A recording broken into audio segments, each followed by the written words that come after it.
दृष्टि आईएएस के today's GK programme में आपका स्वागत है। चलिए शुरुआत करते हैं पिछले सेशन के रिकैप से। तो पहला प्रश्न था, निम्नलिखित कथनों पर विचार कीजिए। 1. एग्जिट पोल को ओपिनियन पोल भी कहा जाता है।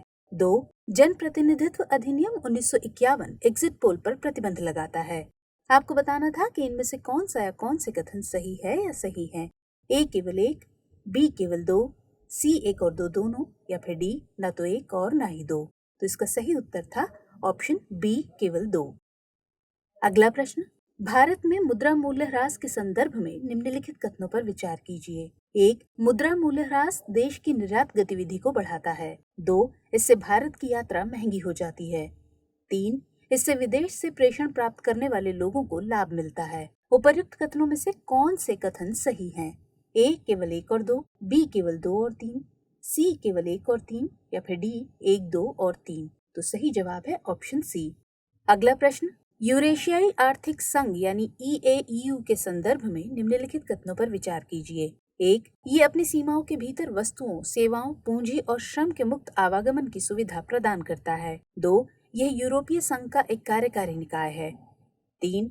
बेलारूस गणराज्य यूरेशियाई आर्थिक संघ का सदस्य देश है। उपर्युक्त कथनों में से कौन सा या कौन से कथन सही है या सही है? ए केवल एक, बी केवल दो, सी केवल दो और तीन, या फिर डी केवल एक और तीन। तो इसका सही उत्तर है ऑप्शन डी। अगला प्रश्न, ब्रह्मपुत्र नदी के संदर्भ में निम्नलिखित कथनों पर विचार कीजिए। 1. यह जास्कर श्रेणी के चेमायुंगडुंग ग्लेशियर से निकलती है। 2. तीस्ता और धनसारी इसकी सहायक नदियां हैं। 3. इसमें साल में 2 बार बाढ़ आती है। उपर्युक्त कथनों में से कौन सा या कौन से कथन सही है या सही है? ए केवल एक और दो, बी केवल दो और तीन, सी केवल तीन, या फिर डी एक दो और तीन। तो इस सवाल का सही जवाब है ऑप्शन बी।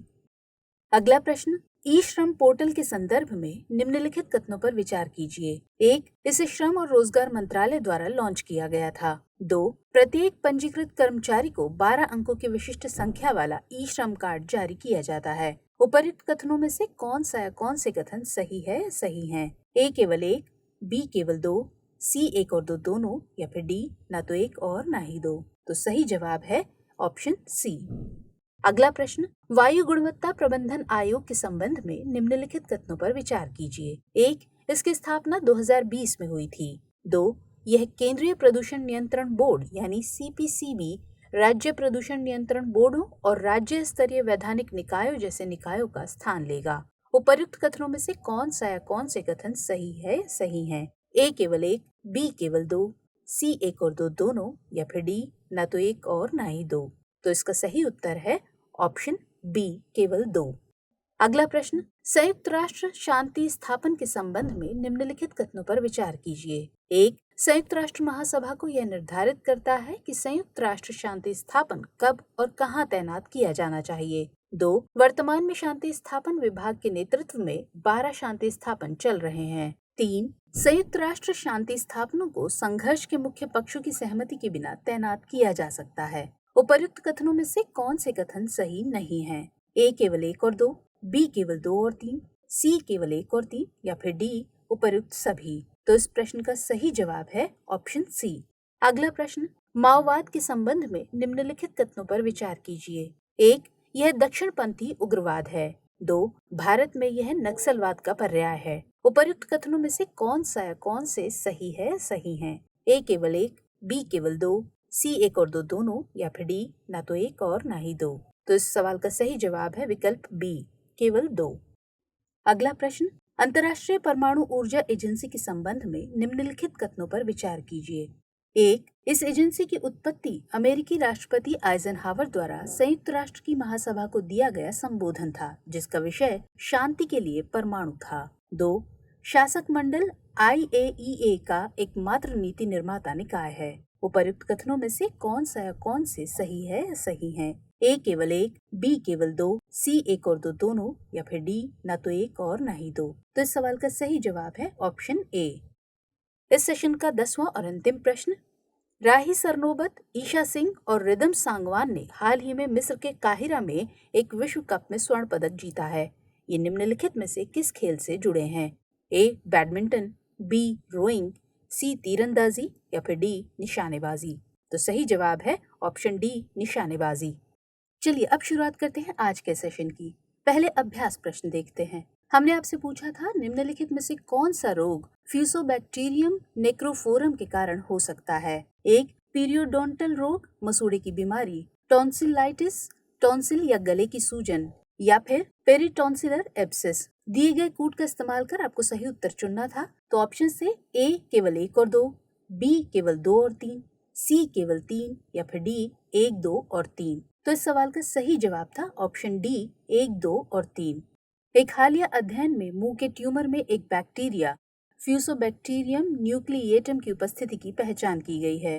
फ्यूसोबैक्टीरियम बैक्टीरियोइड्स के समान anaerobic non spore forming bacteria का एक जीनस है। फ्यूसोबैक्टीरियम की कई प्रजातियां हैं, लेकिन मानव रोग से सबसे अधिक संबंधित एफ नेक्रोफोरम है। यह पीरियोडोंटल रोग, टॉन्सिलाइटिस, पेरिटॉन्सिलर एब्सेस और गले की नस के थ्रोम्बोफ्लिबिटिस लेमियरे सिंड्रोम के कारण है।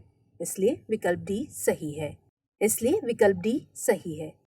हमारे वीडियो अंग्रेजी में देखने के लिए फॉलो करें हमारा ही दूसरा यूट्यूब चैनल दृष्टि IAS इंग्लिश। चलिए अब शुरुआत करते हैं आज के पहले प्रश्न की। राष्ट्रीय सुपर कंप्यूटिंग मिशन के संबंध में निम्नलिखित कथनों पर विचार कीजिए। एक, यह मिशन सरकार के डिजिटल इंडिया और मेक इन इंडिया के सपने का समर्थन करता है। 2, इस मिशन को विज्ञान एवं प्रौद्योगिकी विभाग द्वारा लागू किया जा रहा है। आपको बताना है कि इनमें से कौन सा या कौन से कथन सही है या सही है। ए केवल 1, बी केवल 2, सी 1 और 2 दोनों, या फिर डी ना तो 1 और ना ही 2। तो सही जवाब है विकल्प ए। राष्ट्रीय सुपर कंप्यूटिंग मिशन यानी NSM ने देश के स्वदेशी सुपर कंप्यूटिंग इकोसिस्टम को विकसित करने के लक्ष्य को प्राप्त करने की दिशा में महत्वपूर्ण प्रगति की है। NSM की घोषणा 2015 में की गई थी। यह सरकार के डिजिटल इंडिया और मेक इन इंडिया के सपने का समर्थन करता है। इसलिए कथन 1 सही है। राष्ट्रीय सुपर कंप्यूटिंग मिशन का संचालन इलेक्ट्रॉनिकी और सूचना प्रौद्योगिकी मंत्रालय तथा विज्ञान और प्रौद्योगिकी विभाग द्वारा संयुक्त रूप से किया जा रहा है। यह centre for development of advance computing यानी CDAC पुणे और भारतीय विज्ञान संस्थान IISc बेंगलुरु द्वारा लागू किया जा रहा है। इसलिए कथन 2 सही नहीं है। तो इस तरह इस प्रश्न का सही उत्तर हो जाता है विकल्प ए केवल 1। अगला प्रश्न, अनुसूचित जनजातियों के संबंध में निम्नलिखित कथनों पर विचार कीजिए। 1, संविधान के अनुच्छेद 366-25 में अनुसूचित जनजातियों की मान्यता के मानदंड को परिभाषित किया गया है। 2, अनुच्छेद 46 अनुसूचित जाति, अनुसूचित जनजाति और अन्य कमजोर वर्गों के शैक्षिक और आर्थिक हितों को बढ़ावा देने का प्रावधान करता है। 3, अनुसूचित जाति या अनुसूचित जनजाति अत्याचार निवारण नियम 1950 ने पहली बार प्रांतीय विधानसभाओं में पिछड़ी जनजातियों के प्रतिनिधियों की बात की। आपको बताना है कि इनमें से कौन सा या कौन से कथन सही है या सही है। ए केवल 1 और 2, बी केवल 2, सी केवल 1 और 3, या फिर डी 1, 2 और 3। तो सही जवाब है ऑप्शन बी केवल 2। दरअसल हाल ही में गुजरात सरकार ने पाल दाधव नरसंहार के 100 वर्ष पूरे होने को चिन्हित किया। पाल दाधव नरसंहार में आदिवासी क्रांतिकारियों को ब्रिटिश गोलियों का शिकार होना पड़ा था। 1931 की जनगणना के अनुसार अनुसूचित जनजातियों को बहिष्कृत और आंशिक रूप से बहिष्कृत क्षेत्रों में रहने वाली पिछड़ी जनजाति कहा जाता है। संविधान अनुसूचित जनजातियों की मान्यता के मानदंड को परिभाषित नहीं करता है। 1931 की जनगणना में निहित परिभाषा का प्रयोग स्वतंत्रता के बाद के प्रारंभिक वर्षों में किया गया था। इसलिए कथन 1 सही नहीं है। भारत सरकार अधिनियम 1935 ने पहली बार प्रांतीय विधानसभाओं में पिछड़ी जनजातियों के प्रतिनिधियों की बात की। इसलिए कथन 3 सही नहीं है। संविधान का अनुच्छेद 366-25 केवल अनुसूचित जनजातियों को परिभाषित करने की प्रक्रिया का प्रावधान करता है। अनुच्छेद 46 अनुसूचित जाति, अनुसूचित जनजाति और अन्य कमजोर वर्गों के शैक्षिक और आर्थिक हितों को बढ़ावा देने का प्रावधान करता है। इसलिए कथन 2 सही है। तो इस तरह इस प्रश्न का सही उत्तर हो जाता है ऑप्शन बी। अगला प्रश्न, चंद्रयान 2 के संबंध में निम्नलिखित कथनों पर विचार कीजिए। 1, यह चंद्रमा की सतह पर उतरने का भारत का पहला प्रयास था। 2, इसके रोवर को विक्रम साराभाई के नाम पर कहा जाता है। उपर्युक्त कथनों में से कौन सा या कौन से कथन सही है या सही है। ए केवल 1, बी केवल 2, सी 1 और 2 दोनों, या फिर डी न तो 1 और ना ही 2। तो इस सवाल का सही जवाब है ऑप्शन ए। भारत के 2017 चंद्रयान 2 ऑर्बिटर पर एक उपकरण ने चंद्रमा के ऊपरी वायुमंडल में एक महत्वपूर्ण गैस के वितरण के बारे में नए अवलोकन किए हैं। चंद्रयान 2 लगभग 3877 किलोग्राम का एक एकीकृत 3-in-1 अंतरिक्ष यान है। इसमें चंद्रमा का एक ऑर्बिटर विक्रम साराभाई के नाम पर जिसका नाम है, लैंडर और प्रज्ञान रोवर शामिल हैं। इसलिए कथन 2 सही नहीं है। ये सभी चंद्रमा का अध्ययन करने के लिए वैज्ञानिक उपकरणों से युक्त हैं। चंद्रयान 2 चंद्रमा की सतह पर उतरने का भारत का पहला प्रयास था, इसलिए कथन 1 सही है। इसरो ने चंद्रमा की सतह के दक्षिणी ध्रुव पर उतरने की योजना बनाई थी। हालांकि लैंडर विक्रम वहां मुश्किल से उतर पाया था। इसका ऑर्बिटर, जो अभी भी चंद्रमा की कक्षा में है, की मिशन अवधि 7 वर्ष की है। इसलिए इस प्रश्न का सही उत्तर हो जाता है ऑप्शन ए, केवल 1। अगला प्रश्न, निम्नलिखित कथनों पर विचार कीजिए। 1. भारत संयुक्त राष्ट्र बाल अधिकार अभिसमय यानी UNHRC का एक हस्ताक्षर करता है। 2. जस्टिस बिंदल समिति बच्चे के सर्वोत्तम हितों के बारे में बात करती है। आपको बताना है कि इनमें से कौन सा या कौन से कथन सही है या सही है। ए केवल 1, बी केवल 2, सी 1 और 2 दोनों, या फिर डी ना तो 1 और ना ही 2। तो इस सवाल का सही जवाब है ऑप्शन सी।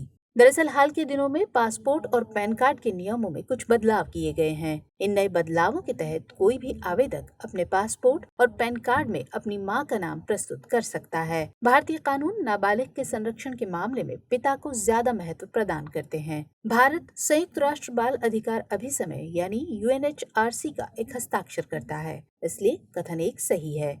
किशोर न्याय, बच्चों की देखभाल और संरक्षण अधिनियम 2015 में UNHRC से बच्चे के सर्वोत्तम हितों की परिभाषा को शामिल किया गया है। जस्टिस बिंदल समिति की रिपोर्ट में यह भी कहा गया है कि UNHRC के मद्देनजर बाल हिरासत से संबंधित मामलों में बच्चे के सर्वोत्तम हित सर्वोपरि हैं। इसलिए कथन 2 सही है। तो इस तरह इस सवाल का सही जवाब हो जाता है ऑप्शन सी, 1 और 2 दोनों। अगला प्रश्न, निम्नलिखित कथनों पर विचार कीजिए। 1. भारतीय राष्ट्रीय भुगतान निगम यानी NPCI भारत में खुदरा भुगतान और निपटान प्रणाली के संचालन के लिए गैर लाभकारी कंपनी है। 2. यूनिफाइड पेमेंट इंटरफेस यानी UPI लेन देन वर्तमान में NEFT के बाद भारतीय राष्ट्रीय भुगतान निगम यानी NPCI द्वारा संचालित प्रणालियों में दूसरा सबसे बड़ा लेन देन है। आपको बताना है कि इनमें से कौन सा या कौन से कथन सही है या सही है। ए केवल 1, बी केवल 2, सी 1 और 2 दोनों, या फिर डी ना तो 1 और ना ही 2। तो इस सवाल का सही जवाब है ऑप्शन ए। दरअसल हाल ही में भारतीय रिजर्व बैंक ने UPI 123 पे लॉन्च किया है। यह फीचर फोन पर UPI भुगतान करने की अनुमति देता है। भारतीय राष्ट्रीय भुगतान निगम यानी NPCI भारत में खुदरा भुगतान और निपटान प्रणाली के संचालन के लिए अम्ब्रेला संगठन है। यह भुगतान और निपटान प्रणाली अधिनियम 2007 के प्रावधानों के तहत भारतीय रिजर्व बैंक यानी RBI और भारतीय बैंक संघ यानी IBA की एक पहल है। यह कंपनी अधिनियम 1956 अब कंपनी अधिनियम 2013 की धारा 8 की धारा 25 के प्रावधानों के तहत गैर लाभकारी कंपनी है। इसका उद्देश्य भारत में संपूर्ण बैंकिंग प्रणाली को भौतिक के साथ साथ इलेक्ट्रॉनिक भुगतान और निपटान प्रणाली के लिए बुनियादी ढांचा प्रदान करना है। इसलिए कथन 1 सही है। UPI वर्तमान में भारतीय राष्ट्रीय भुगतान निगम द्वारा संचालित प्रणालियों में सबसे बड़ा है, इसलिए कथन 2 सही नहीं है। तो इस तरह इस प्रश्न का सही जवाब हो जाता है ऑप्शन ए, केवल 1। अगला प्रश्न, नीदरलैंड के संबंध में निम्नलिखित कथनों पर विचार कीजिए। 1. इसकी भूमि सीमा केवल 3 देशों के साथ लगती है। 2. पड़ोसी देशों में स्वीडन के साथ इसकी सबसे बड़ी सीमा लगती है। आपको बताना है कि इनमें से कौन सा या कौन से कथन सही है। ए केवल 1, बी केवल 2, सी 1 और 2 दोनों, या फिर डी ना तो 1 और ना ही 2। तो इस सवाल का सही जवाब है ऑप्शन डी, ना तो 1 और ना ही 2। प्रधानमंत्री नरेंद्र मोदी ने नीदरलैंड के अपने समकक्ष मार्क रूट से फोन पर बात की और यूक्रेन की मौजूदा स्थिति पर चर्चा की। नीदरलैंड पश्चिमी यूरोप में स्थित एक देश है। इसके कैरिबियन में कुछ विदेशी क्षेत्र भी हैं। यह नीदरलैंड राज्य के 4 घटक देशों में सबसे बड़ा देश है। नीदरलैंड में 12 प्रांत शामिल हैं, जो पूर्व में जर्मनी की सीमा, दक्षिण में बेल्जियम और उत्तर पश्चिम में उत्तरी सागर से सटा है। इसलिए दोनों कथन सही नहीं हैं। तो इस तरह इस प्रश्न का सही उत्तर है ऑप्शन डी। अगला प्रश्न, voter verifiable paper audit trail यानी VVPAT के संबंध में निम्नलिखित कथनों पर विचार कीजिए। 1. VVPAT को पारदर्शी कांच के बक्से में रखा जाता है, जिससे केवल रिटर्निंग ऑफिसर ही वोट देख सकता है। 2. फिलहाल वीवीपीएटी पर्चियों की गिनती प्रत्येक विधानसभा क्षेत्र या संसदीय क्षेत्र में यादृच्छिक ढंग से चुने गए मतदान केंद्र में की जाती है। आपको बताना है कि इनमें से कौन सा या कौन से कथन सही है। ए केवल एक, बी केवल दो, सी एक और दो दोनों, या फिर डी ना तो एक और ना ही दो। तो इस सवाल का सही जवाब है ऑप्शन बी केवल दो। उच्चतम न्यायालय ने प्रत्येक निर्वाचन क्षेत्र में और अधिक मतदान केंद्रों में वीवीपीएटी मिलान के लिए एक याचिका पर तत्काल विचार करने से इनकार कर दिया है। वीवीपीएटी एक ऐसी मशीन होती है जिसका इस्तेमाल चुनावों में यह सत्यापित करने के लिए किया जाता है कि नागरिक का वोट सही तरीके से डाला गया है। वीवीपीएटी का मतलब voter verifiable paper audit trail है। वीवीपीएटी को पारदर्शी कांच के बक्से में रखा जाता है जिससे मतदाता अपना वोट देख सकता है, इसलिए कथन एक सही नहीं है। मतदाता पर्ची लगभग 7 सेकंड के लिए मतदाता को दिखती रहती है, फिर इसे भंडारण बक्से में गिरा दिया जाता है और एक बीप से इस क्रिया की पुष्टि होती है। वीवीपीएटी को मतदान अधिकारी देख सकते हैं लेकिन मतदाता नहीं। इस समय चुनाव की प्रकृति के आधार पर प्रत्येक विधानसभा क्षेत्र या संसदीय निर्वाचन क्षेत्र में यादृच्छिक तौर पर चुने गए मतदान केंद्र में वीवीपीएटी पर्चियों की गिनती की जाती है, इसलिए कथन 2 सही है। तो इस तरह इस प्रश्न का सही उत्तर है ऑप्शन बी। अगला प्रश्न, उज्ज्वला योजना के संबंध में निम्नलिखित कथनों पर विचार कीजिए। 1. इसे वर्ष 2016 में पेश किया गया था।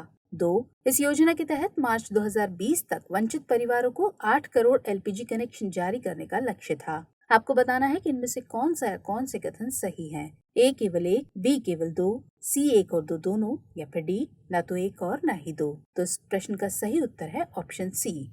डायलॉग टुवर्ड्स क्लीन एयर नामक 2 दिवसीय संवाद में उज्ज्वला योजना के विस्तार पर चर्चा की गई। मई 2016 में पेट्रोलियम और प्राकृतिक गैस मंत्रालय यानी MOPNG ने एक प्रमुख योजना के रूप में प्रधानमंत्री उज्ज्वला योजना यानी PMUY की शुरुआत की। इसका उद्देश्य ऐसे ग्रामीण और वंचित परिवारों के लिए रसोई गैस जैसे स्वच्छ खाना पकाने का ईंधन उपलब्ध कराना है, जो पारंपरिक खाना पकाने के ईंधन जैसे जलाऊ लकड़ी, कोयला, गोबर के उपले आदि का उपयोग कर रहे हैं। खाना पकाने में पारंपरिक ईंधन के उपयोग से ग्रामीण महिलाओं के स्वास्थ्य के साथ साथ पर्यावरण पर भी हानिकारक प्रभाव पड़ा है। यह योजना 1 मई 2016 को उत्तर प्रदेश के बलिया में प्रधानमंत्री मोदी द्वारा शुरू की गई थी। इसके तहत मार्च 2020 तक वंचित परिवारों को 8 करोड़ एलपीजी कनेक्शन जारी करने का लक्ष्य था, इसलिए दोनों कथन सही हैं और इस तरह इस प्रश्न का सही उत्तर हो जाता है ऑप्शन सी 1 और 2 दोनों।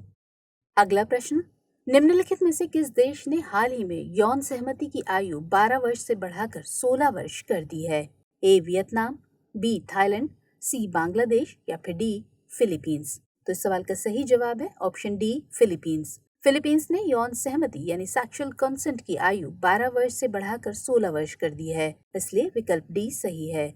राष्ट्रपति रोड्रिगो रोआ दुतेर्ते ने दुर्व्यवहार, शोषण और भेदभाव के खिलाफ बच्चों के विशेष संरक्षण अधिनियम में संशोधन पर हस्ताक्षर किए हैं। अब तक यह देश दुनिया में यौन सहमति की सबसे कम उम्र वाला देश था, जिसमें लगभग 5 में से 1 बच्चा यौन हिंसा का अनुभव कर रहा था।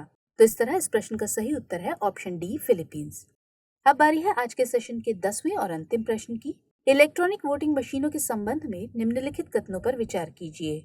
1. मतदान समाप्त होने के बाद ईवीएम को तुरंत स्ट्रांग रूम में भेज दिया जाता है। 2. उम्मीदवार या उनके प्रतिनिधि मतदान केंद्र से स्ट्रांग रूम तक ईवीएम ले जाने वाले वाहनों के पीछे यात्रा कर सकते हैं। आपको बताना है कि इनमें से कौन सा या कौन से कथन सही हैं। ए केवल एक, बी केवल दो, सी एक और दो दोनों, या फिर डी ना तो एक और ना ही दो। तो इस प्रश्न का सही उत्तर है ऑप्शन बी। समाजवादी पार्टी के अध्यक्ष अखिलेश यादव ने ईवीएम की प्रामाणिकता पर सवाल उठाया है।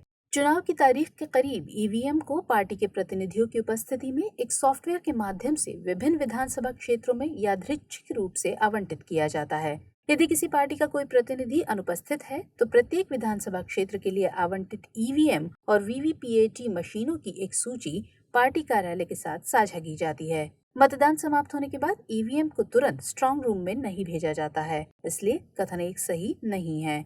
पीठासीन अधिकारी को मशीनों में दर्ज मतों का लेखा जोखा तैयार करना होता है। इसकी एक सत्यापित प्रति प्रत्येक उम्मीदवार के मतदान एजेंट को प्रदान की जाती है। इसके बाद ईवीएम को सील कर दिया जाता है। उम्मीदवारों और उनके एजेंटों को मोहरों पर अपने हस्ताक्षर करने की अनुमति है, जिससे वे छेड़छाड़ के किसी भी संकेत की जांच कर सकते हैं। उम्मीदवार या उनके प्रतिनिधि मतदान केंद्र से स्ट्रांग रूम तक ईवीएम ले जाने वाले वाहनों के पीछे यात्रा करते हैं, जो अक्सर मतगणना केंद्र के पास स्थित होते हैं। इसलिए कथन 2 सही है और हमारे प्रश्न का सही उत्तर हो जाता है ऑप्शन बी केवल 2। अब बारी है आज के अभ्यास प्रश्न की। तो प्रश्न है, मुख्य चुनाव आयुक्त यानी सीईसी के संबंध में निम्नलिखित कथनों पर विचार कीजिए। 1. इनकी नियुक्ति भारत के राष्ट्रपति द्वारा की जाती है। 2. सीईसी कभी भी इस्तीफा दे सकता है या अपने कार्यकाल की समाप्ति से पहले भी उसे हटाया जा सकता है। आपको बताना है कि इनमें से कौन सा या कौन से कथन सही हैं। ए केवल 1, बी केवल 2, सी 1 और 2 दोनों, या फिर डी ना तो 1 और ना ही 2। तो इस प्रश्न का उत्तर कमेंट सेक्शन में देना मत भूलिएगा। मुलाकात होगी अगले सेशन में। तब तक के लिए स्वस्थ रहिए, सुरक्षित रहिए। जय हिंद।